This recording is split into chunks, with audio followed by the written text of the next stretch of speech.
근데 이 금액대가 미쳐 있는 것 같으나 사실은 이 금액이 상승하는 이유는 얘가 오르면 갭매혹이다. 지금 우리 부동산 시장이 움직이는 것처럼, 그죠? 서울에 있는 모든 지역이 올라가고, 경기권에 있는 것, 서울의 접근성 가까운 쪽에 있는 아파트들이 다 올라가는 현상을 보이는 거는 뭐 그 모든 아파트가 다 호재가 있기 때문에 올랐겠습니까? 그게 아니에요. 옆에 친구 오르니까 나도 오르고, 옆에 친구 오르니까 나도 오르고 이렇게 되는 거죠. 그렇죠? 팔지는 않고. 그런 모습을 보였을 때 강남 옆에 있다는 것은 엄청나게 메리트가 있는 장점이라는 거죠. 그러면은 이제 여기가 뭐 해볼 수 있으면 해보시는 거고요. 그게 안 된다 그러면은 이제 우리 뉴타운 중에서는 보시면 이 흑성 뉴타운이 이쪽에 있고 노량진 뉴타운이 이쪽에 있고 그다음에 신길 뉴타운이 이쪽에 있고 또 위쪽에 영등포 뉴타운까지 있죠. 이런 지역들은 다 하셔도 되는 거예요. 그죠? 돈이 되는 대로.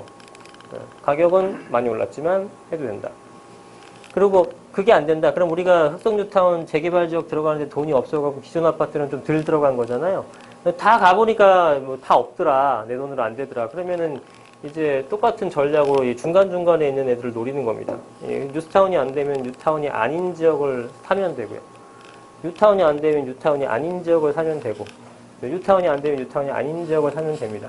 그래서 이런 쪽에 있는 것들은 굉장히 어떤 앞으로의 상승 여력도 크다라는 거죠. 반영이 안 되진 않았죠. 그래서 이렇게 되는 것들은 기존 아파트이기 때문에 가격이 이렇게 전세 안고 사는 거니까, 그죠? 전세 안고 사는 거니까 전세가가 한참 낮아 있는 재개발보다는 투자하기가 훨씬 더 수월하다라는 거죠. 이런 쪽에 있는 걸 투자하시는 것도 굉장히 바람직한 거고요. 영등포 쪽이 맨날 우리가 이제 얘기가 뭐 앞으로 좋아진다라는 얘기가 많이 나오잖아요. 뭐 사실이고, 그거는 지금 파란색으로 된 이 중공업 지역이 파란색으로 된 중공업 지역이 계속적으로 개발하잖아요. 중공업 지역 개발된 것 중에 뭐가 있습니까? 이렇게 쭉 내려오게 되면은 다 연결돼 있죠. 어디까지 연결돼 있냐면 여기 금천구까지, 그죠? 가산 구로 연결돼서 영등포 가서 거의 사실상 끊어짐 없이 저기 마곡지까지 갑니다. 그래서 이게 이제 어떤 그 뭐라 그럴까요? 일자리 축이라고 보시면 돼요. 여기가 전부가 다 일자리 축이 되는 거죠. 이렇게 여기까지 전부 다. 그래서 지금 요 일대는 전부 제가 볼 때는 전망이 굉장히 좋은 동네들입니다. 그럼 어디냐면은 금천구가 되겠고요. 구로구가 되겠고요. 영등포구가 되겠고요. 강서구 쪽까지도 굉장히 좋아지는 거죠. 그죠? 기존에 전통적인 일자리가 많이 창출되는 곳은 당연히 여의도고요. 그럼 여의도가 지금 이번에 보류는 됐다고는 하더라도 결론적으로는 여기를 개발하겠다라는 것을 뭐 백지화시킨 게 아니에요. 잠깐 보류예요, 보류. 안정화될 때까지 보류. 결국 연기죠, 뭐. 그러면은 뭔가 안정화된다 그러면 다시 한다는 얘기잖아요. 또 들썩이란 얘기지. 그죠? 네. 그래서 필요성에 대해서는 너무나 강조를 했어요. 박원순 시장이. 이거 반드시 해야 된다. 그죠? 맨하탄처럼 만들어야 된다. 뭐 틀린 얘기는 아니에요. 지금 적절한 시기에 발언을 잘못해서 그렇지. 그럼 여기가 엄청나게 가격이 상승할 건 눈에 보도 뻔하다. 그럼 여기를 직접 들어가는 건 물론 좋지. 근데 돈이 한 10m씩 들어가는 거죠. 그러면은 2차적으로 우리가 노릴 수 있는 거는 요 부근에 있는 것도 사시면 되는 거예요. 투자가 맨날 그렇잖아요. 강남 사면 좋은데 30억씩 가니까 얼마나 좋아져. 그죠? 나중에 50억 갈 것 같아. 그죠? 근데 강남 못 사게 되면 옆에 흑석동 사는 거고, 여의도 사고 싶은데 못 사게 되면 영등포구 사는 거죠. 영등포구에서도 지금 가격대가 보통 한 3억에서 4억 들어갑니다. 아파트 살려면. 돈이 내가 없어. 그러면 여기 있는 다세대 같은 거 사는 거예요. 3천만 원, 4천만 원 살 수 있잖아요. 하는 거야, 무조건. 별거 없습니다. 그냥 그렇게 하시면 돼요. 그래갖고 지금 영등포 쪽에서는 이 9호선 라인을 위주로 해갖고 먼저 가격이 상승했죠. 강서도 마찬가지고. 그러다가 지금 이제 요 아래쪽, 또 위쪽에서는 요 아래쪽으로 이제 돈의 흐름이 옮겨가고 있단 말이에요. 여기 지금 가격 되게 많이 올랐어요. 이렇게 9호선 라인들은. 5천이 넘어요. 갭이. 한 6천 정도 됩니다. 3억 다 넘어가고. 네, 요런 쪽에 있는 것들은 아직은 2억 한 뭐 8천 내외 정도에다가 3천 정도 선에 투자가 가능한 것들이 있단 말이죠. 돈들이 일로 오고 있으니까. 비싸니까.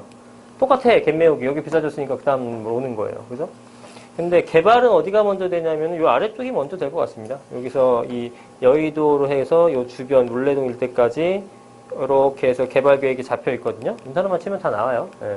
여기 개발 계획 되게 되면은 여기를 직접 사는 게 아니라 요 주변 일대를 갖고 우리가 이런 부분을 이제 구입을 하게 되면 되는 겁니다. 이렇게. 그죠? 이런 부분들. 이런 쪽으로 해서 사시면 되고, 여기에 이제 뭐 우리 영등포 뉴타운 같은 것들 보시면 여기도 4억 7천에 분양한 게 지금 얼마냐면 11억 가요. 11억. 그렇죠? 그러니까 새 아파트로 변모가 되고 주거환경 개선되게 되면 더 가격이 상승하겠죠. 이게 좀 사기가 부담스럽다고 하시게 되면 옆에 있는 것도 사면 된다고요. 아파트 오래된 거 사거는데 오래된 아파트 여기도 다 3억은 넘어갑니다. 네. 이쪽 일대로 해가지고 저희가 보통 이제 소개를 해드리는 것들은 소액 투자처를 원하시는 분이 많은 분들 이쪽에 있는 것들 빌라 같은 거 저희가 많이 사드리긴 했거든요. 그럼 여기가 빌라 같은 게 보통 얼마냐면 3천만 원, 4천만 원 정도 해갖고 두세 개씩 다들 사세요. 근데 그게 2년 전에 사드렸던 것들이 이쪽에 있는 것들에 여기 있는 것들이 얼마였냐면은 15년도 9월 3년 됐네요. 3년 됐는데 그게 2억이 안 됐었어요. 매매가가 2억이 안 되고 1억 9,500 당산동 1가 쪽에 제 기억이 나는데 당산동 1가 쪽에 1억 9,500 제일 비쌌던 게 2억 900만 원이었단 말이에요. 전세를 들어가면 얼마 투자했냐면 900만 원 투자, 1000만 원 투자 이랬단 말이에요. 근데 그게 지금 2억 한 8천 정도 합니다. 금액이. 그러면은 퍼센테이지로 따지게 되면 700%, 800%씩 뛰는 거예요. 그죠? 거기다가 그 세금도 거의 내질 않습니다. 예. 누진 과세 형태이기 때문에 세금도 굉장히 낮은 구간에서 형성되는 거고. 그래서 저는 굳이 이런 것들에 대해서 아파트만 고집할 필요는 없다고 생각은 들어요. 왜냐면 아파트 뭐 재건축 같은 것들 뭐 5억짜리가 10억 돼봐야 5억 올라봐야 대초안으로 한 2억 빠지고 세금으로 막 1억 5천 빠지고 남는 게 없어요. 근데 이런 것들은 1억 벌게 되면은 여러분들 지금 하고 있는 8년 이제 그 장기임대주택 같은 거 하잖아요. 그럼 70% 감면해 줍니다. 취득세 부분도 85% 감면해 주죠. 종부세 혜택 받죠. 재산세 감면 받죠. 그러면 내가 1억만 올라가도요. 여기서 한 9,500원 낼 거예요. 다 내고. 굉장히 알짜배기인 거죠. 근데 투자 금액은 이거는 만 5억 들어가는데 여기는 만 3천만 원, 4천만 원 들어가서 하는 거니까 투자금 대비한 수익률적인 측면에서는 월등히 좋다라는 거죠. 그래서 여러분들 그런 고정관념은 가지실 필요가 없다라는 거고 그래도 난 아파트가 좋다 하시면 아파트 하시되 아파트가 되는데 찾아보니까 내가 내 돈 갖고 아파트가 안 된다. 그러면 다른 쪽으로 선회를 하셔서 얼렁 사는 게 중요하다는 겁니다. 금액에 맞춰서 아파트를 산답시고 막 이상한 데 가시면 또 안 돼요. 그죠? 금액에 맞춰서. 지금 금액에 맞춰서 살 수 있는 거는 2억 미만은 사실 거의 없고요. 중랑구 쪽, 도봉구 쪽, 내지는 노원구의 아주 작은 아파트죠. 15평 이런 것들. 그런 것들은 가능해요. 예, 근데 그 외에는 지금 2억 갖고 살 수 있는 아파트가 하나도 없습니다. 서울에서는. 그죠? 아니면 1억 정도 남짓 있다 그러면은 아까 얘기했던 뭐 분당이나 평촌에 20평대 이런 거는 이미 물 건너갔고요. 그 동네도. 15평짜리, 16평짜리 있죠? 그런 것들은 지금 1억 왔다 갔다 깔딱깔딱 해요. 예. 좀 있으면 또 1억 갖고도 못 사겠지만. 그런 걸 얼렁 잡으시든가. 그래서 좀 스피드하게 움직이셔야 됩니다. 스피드하게. 근데 이제 빌라를 구입하실 거면 무조건 인서울, 무조건 서울로 하셔야 되는 거고, 서울로 하시되 서울 중에서도 어디다 해야 되냐면 일자리가 많은 곳에다 해야겠죠. 그러면은 이쪽에 서울시청 도심이나 강남권이나 아니면 영등포 여의도권이나 내지는 저기 뭐 상안동 쪽이라든가 송파 쪽이라든가 송파는 근데 지금 너무 물량이 많고요. 내지는 동대문 쪽이라든가 이렇게 일자리가 창출되는 곳 있죠. 그런 쪽으로만 하셔야 되는 겁니다. 그렇죠? 왜냐하면 일자리가 창출되는 곳이 일자리가 많아야지만 이제 집을 구하는 수요가 많은 거고요.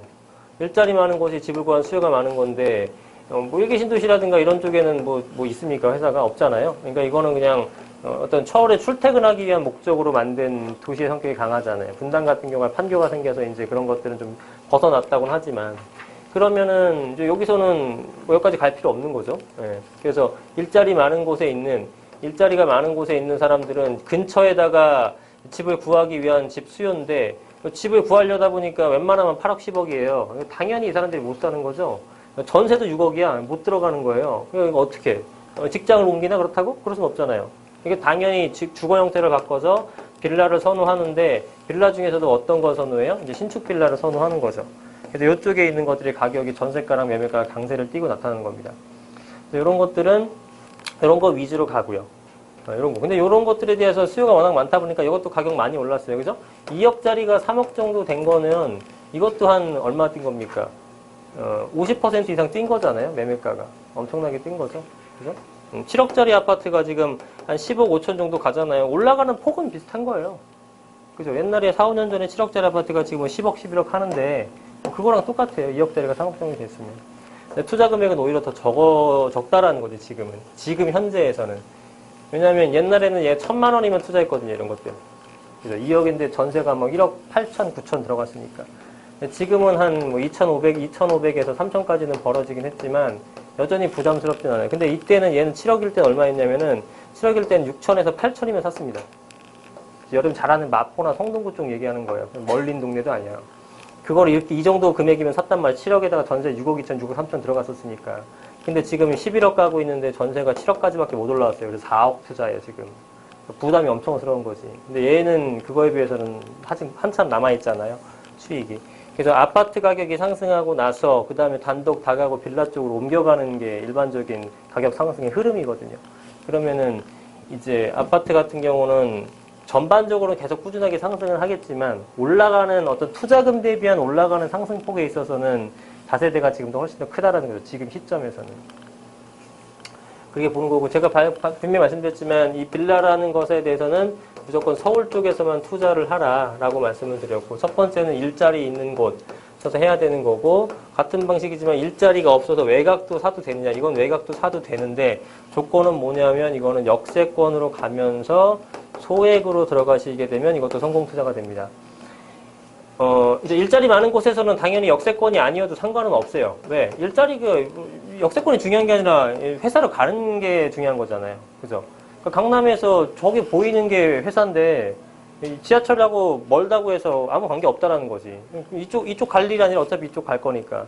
여가고 중요한 게 아니라 일자리가 가까운 쪽이 중요한 거고요. 그죠? 이거 여러분 잘 기억하셔야 돼요. 외곽은 무조건 지하철을 타고 가야죠. 주변에 회사가 없으니까. 그러니까 당연히 역세권하고 가까워야 되는 겁니다.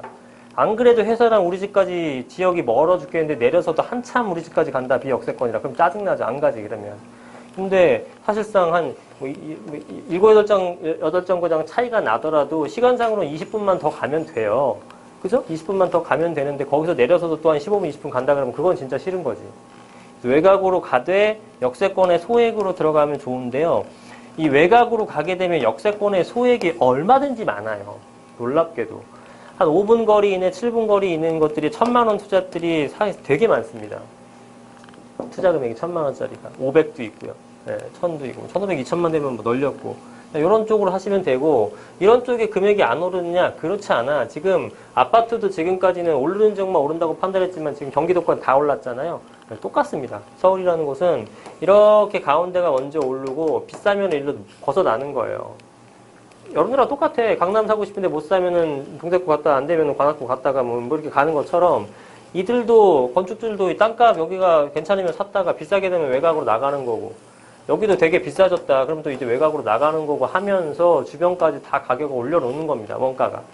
예, 그러니까 당연히 여길 사나 좋은데 얘가 오르는 폭이 가장 크겠죠. 우리 강남 제일 많이 오르는 것처럼. 그 다음에 강남 가까운 애가 그 다음에 오르는 거고 그 다음에 얘는 조금밖에 안 오를 거 아니에요. 상대적으로 절대 금액은.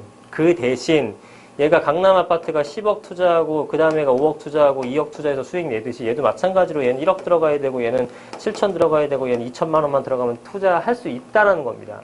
투자 금액 대비하게 되면 얘가 1억 투자하고 얘가 2천만 원 투자하면 얘 5분의 1만 올라줘도 그죠? 똑같잖아요 수익은. 그래서 근데 보통 얘보다는 투자금 대비했을 때 수익이 훨씬 더 크단 말이에요. 안 오르는 게 아니라는 거지. 그래서 그런 관점에서 투자를 하시면 됩니다. 그래서 투자할 지역은 사실 굉장히 많은 거예요. 소액으로 투자하시는 거는 이제 뭐 오피스텔도 있고 그 다음에 오피스텔하고 뭐 주택밖에 없는 거죠. 빌라? 네, 밖에 없는 건데 그런 것들에 대한 투자를 거부감을 느끼실 필요는 전혀 없다는 겁니다. 그리고 이제 이런 걱정도 많이 하시더라고요. 이거 시간이 지나게 되면 좀 노후화되지 않나요? 노후화되지. 노후화되니까 노후화돼도 살 수 있는 지역을 팔릴 수 있는 지역을 들어가는 겁니다. 아파트는 뭐 노후화 안 돼요? 아파트는 지금 15년 된 거, 20년 된 거 뭐 다 노후화되지만 가격 다 올라가잖아요. 요것만 쏙 빼놓고 안 올라가지 않잖아요. 그게 왜 그래요? 왜냐면 당연히 공급이 부족하기 때문에 그래요. 누차하는 얘기지만 공급이 부족해 죽겠는데 언제 새 거 찾고 있고 뭐 언제 재건축 찾고 언제 골라. 지금 사기도 바쁜데 물건이 몇 개 없는데. 빌라도 특정 지역 동네에 있는 빌라들은 그렇다니까요. 직장이 여기 있는데 여기서 구해요? 안 구해. 여기서 구하지. 그럼 여기 있는 거는 한정이 돼 있을 거 아니에요. 매년 회사에서 사원들은 뽑는데, 매년 사원들은 뽑는데 땅은 한정되어 있는 게 부동산 아닙니까? 그죠? 부중성의 특징이 있어서. 그러면 요 지역, 이런 지역들, 특정 지역들은 계속 가격이 상승하는 거고, 가격이 계속 올라가니까 땅값이 올라가는 거니까 외곽으로 빠지면서 이쪽에 있는 땅값도 올라가고, 땅값도 올라가고 하면서 전체가 다 상승하는 현상을 보이는 겁니다. 그래서 투자는 그냥 무조건 해두시는 게 유리하다라고 해석을 해도요, 전혀 무리가 없어요. 가격이 안 오른다고 생각하는 게 정말 신기한 거예요, 제가 볼 때는. 어떻게 가격이 안 오른다고 생각하는지. 부동산 가격이 떨어진다고 생각하시는 분 있어요, 혹시? 그냥 편안하게 얘기해 주세요. 그런 분 있어요? 없죠. 실제 이맘때가 IMF 많이 떨어졌으니까요. 그치. 좋은 얘기 하셨어요. 대형, 네. 아주 대형 아파트들은 사실 여의도 것만 해도 네. 대형 아파트는 지금도 떨어져 있죠. 네. 그때에 비해서. 자, 보세요. 좋은 말씀 해주셨는데요. 리먼 사태 때랑 IMF 사태 때 가격이 떨어졌잖아요. 우리나라 부동산이. 특히 대형 평수에 대한 가격 하락세가 굉장히 두드러지고 아직도 회복 못한 게 많습니다. 그러면은 우리가 IMF 때와 그 다음에 우리 리먼 사태 때, 리먼발 금융위기 사태 때, 요때가 가격이 떨어졌다고 말씀을 해주셨고요. 이때가 실제로 가격이 떨어졌느냐? 안 떨어졌어요.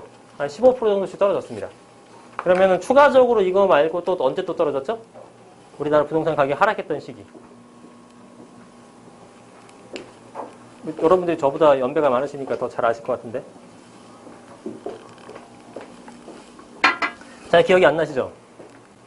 잘 기억이 안 나는 이유가 왜 그런지 아세요? 그런데 머리가 나빠서가 아니라요. 우리나라 부동산 시장의 가격이 하락했던 시기는 이 두 개 외에는 한 번도 없었습니다. 생각해 보세요. 있나요? 없어요. 40년 동안 한 번도 없었어요. 그 뜻은 뭐냐면 IMF라는 것은 우리나라의 금융위기였어요. 동남아권이라고 표현하지만 우리나라 금융위기였고 이거는 세계적인 금융위기였습니다. 공통점은 뭐냐면 얘도 금융위기고 얘도 금융위기예요. 반대로 해석하면은 금융위기가 오지 않는 한 우리나라 부동산은 한 번도 떨어진 적이 없었습니다.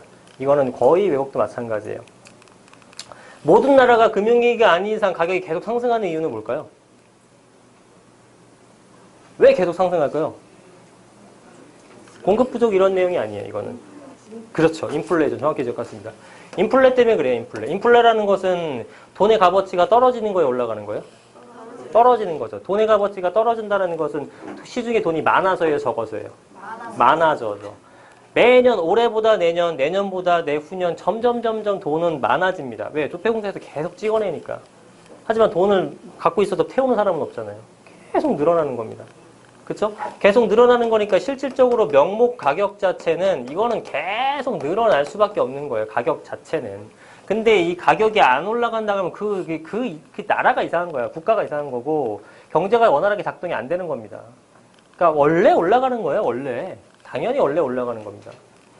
그러면 금융위기가 오면은 떨어진다. 그럼 금융위기가 올까봐 못 사겠다라는 말면은 이제 난 이해는 해. 금융위기가 올까봐 못 사겠다. 근데 만약 안 오면 어떡할 거야?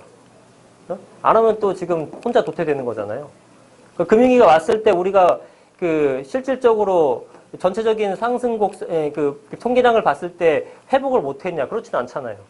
그렇죠? 회복을 결국은 다 하잖아요. 그러니까 이 기간 동안에 우리가 고통스럽긴 하나 올지 안 올지 모르는 것 같다가 그냥 한없이 버틸 수는 없다라는 거죠. 그럼 그 사람은 결국은 나는 언제 위기가 올지 모르니 계속 금만 갖고 있겠다는 사람하고 똑같은 거예요. 대단히 바보스러운 거죠, 그죠? 그래서 일단은 우리는 뭐 금융위기가 올지 안 올지 저도 몰라요. 모르나 저는 금융위기가 반드시 안 온다고 생각하진 않아요. 올 수도 있지. 그걸 어떻게 합니까? 세상 사람 아무도 모르죠. 그렇지만 오면은 그냥 버티고 있는 거고 안 오면 나는 그냥 부자 되는 거고 그냥 그 생각으로 사는 거죠. 왜냐면 안 온다고 판단하고 사는 거니까. 그럼 만약에 금융위기가 오면은 그러면 그때 살 거냐 이거야. 그 사람은. 그때 살 수 있냐고요. 그런 사람들이. 지금 안 사는 사람들이. 이때 오면 살 수 있을까요? 가격 떨어졌다고? 못 사. 그냥 안 사는 거 핑계야 그냥. 핑계입니다. 핑계예요. 네. 집을 계속 그러니까 모든 상품 같은 것들은 다 가격이 상승하는 감가상각이 일어나지 않는 것들은 감가상각이 일어나는 상품도 굉장히 많죠. 왜? 감가가 일어나는 상품들은 뭐냐면 이게 공급이 무한정 많아지는 것들. 그렇죠? 공급이 많이 생기게 되면 감가가 되는 거 상품들도 있어요. 근데 대부분은 대부분은 물가라는 것, 가격이라는 것은 올라갑니다. 우리 생필품들 같은 거, 그죠? 쌀, 라면, 뭐 이런 것들, 그죠? 과자값, 뭐 얼마나 비싸요. 더 어렸을 때는 가격이 낮았겠지만, 저 때만 해도 과자값이 100원이었단 말이에요, 100원. 뭐, 새우깡, 자갈치 이런 거. 지금 막 1,500, 2,000원 하잖아요. 그죠? 그러면은 15배 정도가 올랐거든요, 그게. 한 20배가 올랐거든요. 그거는 수요 공급으로 따질 문제는 아니죠. 그렇잖아요.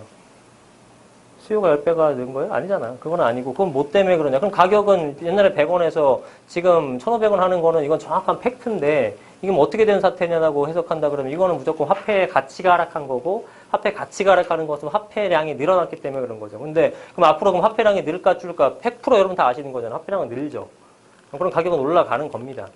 올라가는 건데, 부동산의 특징은 뭐냐 하면, 이 수요 공급을 마음대로 조절을 못하니까 왜냐하면 서울에는 땅이 없으니까. 근데 서울에 지금 집이 엄청나게 모자른데 못 짓는다. 그렇지만 저기 무슨 지방 도시에는 100만 호라도 지금 지을 수 있죠.